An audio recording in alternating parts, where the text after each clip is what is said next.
Testemunho de uma evangelista que visitou o inferno. Ela contou a sua experiência para um pastor.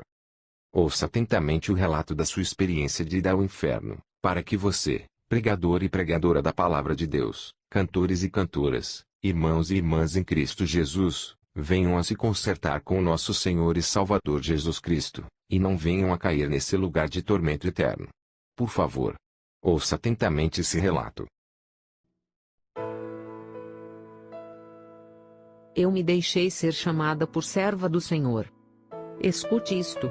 Eu me deixei ser chamada serva do Senhor por 38 anos, trabalhando pelo Concílio Nacional das Assembleias de Deus nos Estados Unidos. Trabalhando arduamente, eu ia de um lado para outro levando a mensagem da palavra. Daqui para lá, de lá para cá, desde que o Senhor me chamou ao ministério. Desde que o Senhor me chamou ao ministério eu levava a mensagem de um lado a outro. Viajei várias vezes ao México, estive no estado de Veracruz, estive no estado de Guaracá, estive no estado de Chiapas, e em vários estados da República Mexicana levando eventos e concílios de mulheres, ali estava eu. Me reunia, viajava, e às vezes tinha que baixar até 3 vezes do avião. Descia e voltava a subir, e tinha que ir para compartilhar a mensagem. Eu pensava que fazendo isso, Deus estava agradecido com tudo que eu fazia.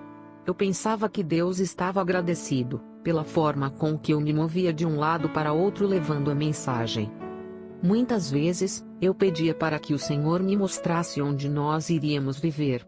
Onde nós iríamos passar a eternidade lá na mansão celestial. Eu pedia ao Senhor, porque por várias vezes em várias ocasiões, irmãos e irmãs vinham e diziam em testemunhos que eles iam neste lugar. Até que um dia, cheguei de madrugada muito tarde. Como já saíamos tarde do evento, não deu tempo de jantar. Meu esposo disse que estava com fome. E quando chegamos em casa meu esposo disse: "Tenho fome." E eu disse: "Busca algo aí no refrigerador e come." Eu venho morta, eu estou muito cansada. Fui para o meu quarto, me atirei na cama com os sapatos. Eu estava muito cansada. Atirei-me na cama de boca para baixo quando de repente, eu senti que a porta se abriu. Eu disse: "Meu esposo vem."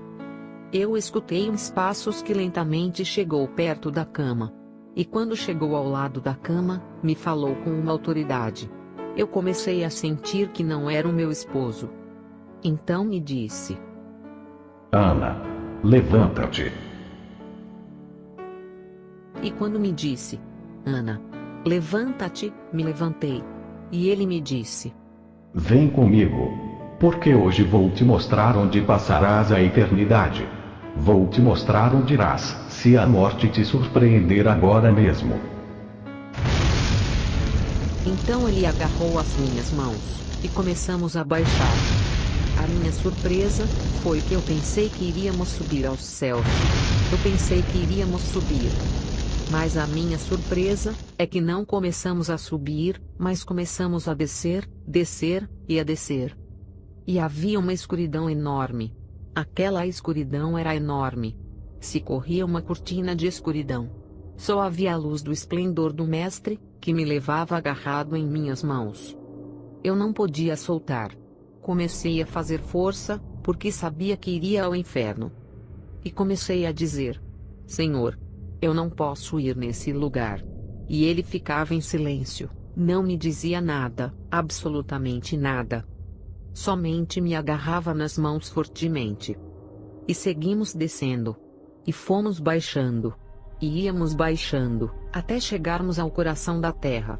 Quando chegamos ao coração da terra, havia um portão enorme. Um portão enorme como que estivesse selado. E quando chegamos naquele lugar, o portão estava totalmente fechado até em cima. De repente, começou a abrir. Começou a abrir. E no momento em que começou a abrir, havia uma pequena cratera. Eu comecei a escutar os gritos e gemidos de 1000 almas, e milhões de almas. E daquele poço, saiu uma peste horrível. Eu comecei a segurar nas mãos do Senhor, e eu dizia: "Não, Senhor. Nesse lugar, eu não posso ir." E ele seguia em silêncio. Não me dizia absolutamente nada. De repente, a porta se abriu completamente. Quando se abriu, ele me olhou e me disse: Conhece esse lugar? Mas eu não suportava a brincadeira. Eu tive que chegar mais perto do corpo do mestre, porque do corpo dele saía uma brisa fresca que me refrescava. Quando eu saía um pouquinho de perto dele, sentia um calor insuportável. Um calor que não se aguentava. Uma peste horrível, que jamais senti desta maneira. E os gritos e alaridos de mil e milhares de almas em coro que se escutava dizendo: ai, ai. E assim se seguia aquele lamento. De repente, o Senhor continuou me olhando e me disse: Conhece este lugar? Eu lhe disse: Senhor, eu nunca vim nesse lugar. Mas por tua palavra, eu entendo que é o inferno. E o Senhor me disse: Certamente é o inferno. Aqui vêm todos os que cometem pecados, aqui vêm todos os que cometem maldades, aqui vêm todos os mentirosos. Todos os que cometem pecados vêm a este lugar. Todos aqueles que não se arrependem e não me recebem como seu Salvador. Eu fiquei em silêncio, e comecei a dizer: Senhor, não posso vir neste lugar. E o Senhor disse: Olha, este lugar te pertence, este lugar é teu. E quando me disse que aquele lugar era meu, eu comecei a dizer: Não, Senhor. Estás equivocado. Eu sou tua serva. Lembra? Te sirvo há 38 anos, e faz pouco tempo que eu cumpri 38 anos de serviço. 38 anos te louvando. 38 anos pregando a tua palavra, 38 anos levando a tua mensagem em diferentes partes. Tu sabes o quanto te servi. E quando eu dizia ao Senhor: Tu sabes o quanto te servi, ele movia a sua cabeça dizendo que sim. Mas quando dizia que eu era a sua serva, ele movia a cabeça dizendo que não. E eu disse: Senhor, por que dizes que eu não sou a tua serva? E o Senhor me disse: Agora eu vou te explicar. Como diz tu que és a minha serva? Como diz tu que me louvava e me glorificava? Olha que você se esqueceu de que quando tu pregavas uma coisa, falava uma coisa e vivia outra. Tu dizias uma coisa por detrás do púlpito e tu vivias uma outra coisa. Por isso cremos, amados irmãos, que porque pregamos, cantamos no grupo, cantamos no coro da igreja, somos salvos. Isso não é certo. A salvação inclui algo mais profundo que a santidade. Sem santidade ninguém verá o Senhor, diz a palavra. Então ele me dizia, e eu começava a chorar. E quando comecei a chorar, era porque havia remorso no meu coração. Já não pude mais levantar a cabeça e dizer que eu era a tua serva. O Senhor começou a dizer: Olha, Ana.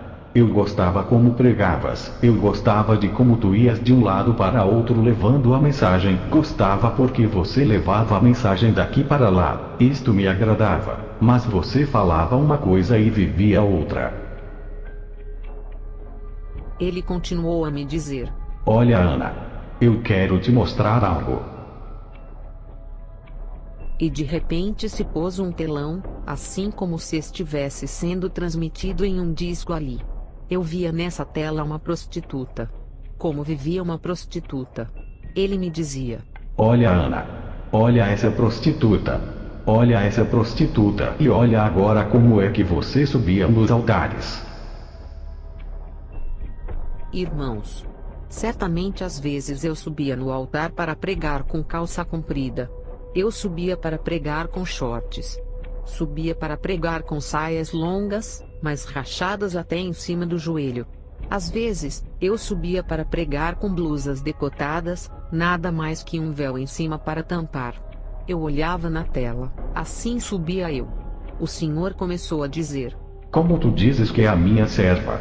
Como tu dizes que me louvava, me glorificava, e que és minha filha, se tu te vestes como uma prostituta? Tu te vestes igual a uma prostituta.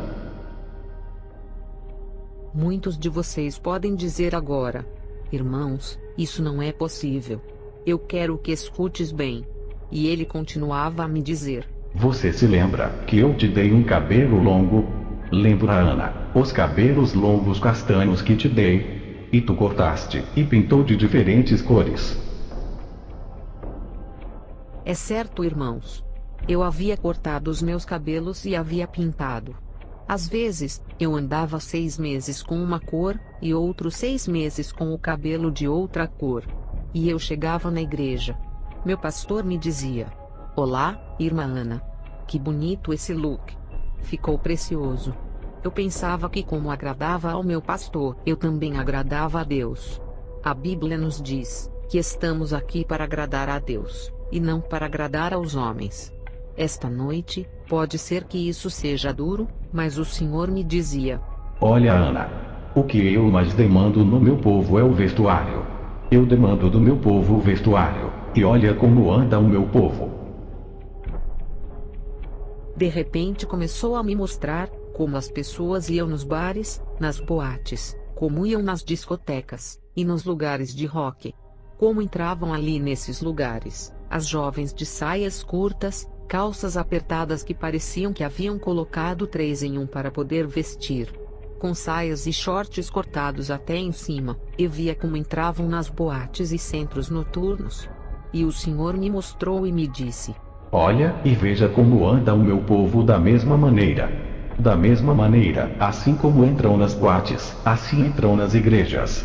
Assim estão nas igrejas. Olha como está o meu povo. Olha como vivem. Olha como o meu povo está. Olha a condição que vive a minha igreja. Meus irmãos, eu tive que abaixar a cabeça, e já não podia dizer que era a serva dele. Já não podia dizer que eu não deveria ir ao inferno. Já não haviam mais palavras para eu me desculpar diante do Senhor. A única coisa que fiz foi abaixar a cabeça. E compreendi que a mim pertencia o inferno.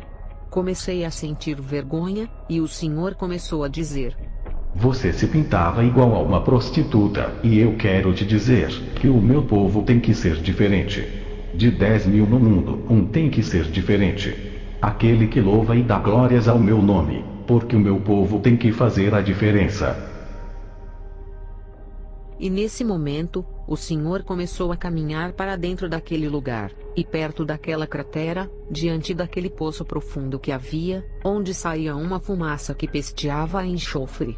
E eu já não suportava. E eu tive que caminhar ao lado do mestre.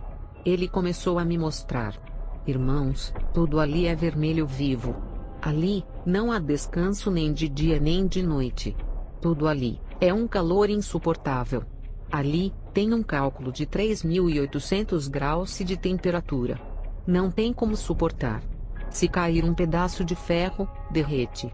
Se cair um pedaço de ferro, se fazem nada, porque não se suporta as chamas nesse lugar. Ali, estão as almas atormentadas no fogo. As almas começam a gritar e a dizer: Senhor, Senhor, ajuda-nos. E o Senhor lhes dava as costas como se não estivesse vendo, como se não os conhecesse. E seguiu caminhando. Eu segui caminhando atrás dele. Ele começou a dizer: Olha, eu vou te dar uma última oportunidade. Tu tens que ir a eles e falar da palavra. Não importa que te critiquem, não importa que te tirem do movimento, não importa que te tirem da igreja. Vai e fale da minha palavra. Tudo que estou te mostrando aqui, vai e leve a mensagem para que se arrependam. E aí começou a dizer: Olha, olha aí muitas almas. Todos estes que tu vês me chamando de Senhor, e chamando de Pai, é porque eles um dia me louvaram, um dia estiveram na igreja, um dia cantaram no coro, falaram em línguas, profetizaram e pregaram a palavra, e muitos deles tiveram créditos nas igrejas, tocaram no grupo da igreja, e agora estão aqui no inferno, porque viveram uma vida hipócrita e rebelde diante de mim. Eles apresentavam uma cara na igreja, e outra cara no mundo. Eles vinham e aplaudiam, e nas suas casas maldiziam. Eles gritavam e faziam tantas coisas, e agora, estas almas estão ardendo aqui no inferno. Muitos de nós cremos que não é nada mais do que ir na igreja cantar, pular, assobiar, se estribuchar no chão, fazer bugigangas, dizer que sente o Espírito Santo, e nada mais do que isso. Mas vou lhes dizer uma coisa. O Evangelho de Cristo não é isso. O Evangelho de Cristo hoje em dia, é pregadores assalariados. Muitos pastores assalariados, pregadores e evangelistas assalariados, têm corrompido a palavra de Deus, têm corrompido o Evangelho de Cristo, corromperam o Evangelho de Cristo, e pregaram o Evangelho barato, o Evangelho comercial, o Evangelho fajuto, o Evangelho como um supermercado. Eu quero dizer, irmãos, que Deus quer que pregue a sua palavra, que fale a palavra tal como está. Deus quer almas que se arrependam. Irmãos, já não pude suportar. Eu ia chorando atrás dele. E de repente, ele começou a me dizer: vai, diga aos pregadores. Vai, diga. Ele não disse diga aos servos, e nem disse diga aos pastores. Mas disse: vai, e diga a esses pregadores falsos. Vai, diga aos pregadores hipócritas, que não é o que a sua teologia diz.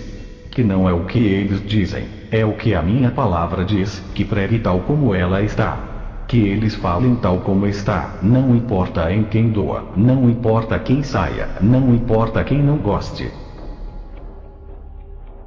Porque às vezes o pastor tem que trocar a sua mensagem, porque tem gente que não gosta da verdade. Tem membros da igreja que não gosta da verdade. O pior é quando se tem um pouquinho de teologia. O Senhor disse: vai, diga a esses pregadores que andam dizendo que eu só quero o coração. Vai, diga que o corpo é templo do meu espírito. Vai, diga que o corpo tem que apresentar o que tem dentro do seu coração. Que vivam em santidade, que guardem a minha palavra. Vai, diga a todos esses pregadores que cobram grandes quantidades de dinheiro para pregar. Diga-lhes a esses perversos para orar, porque eu já paguei o preço. Vai, diga para esses cantores que andam com zorras em seus pecados. E diga a esses cantores que têm profanado o meu lugar santo, onde já não se chamam de servos meus, mas se chamam de artistas. Vai, diga a esses perversos que se arrependam antes de pisar no lugar santo.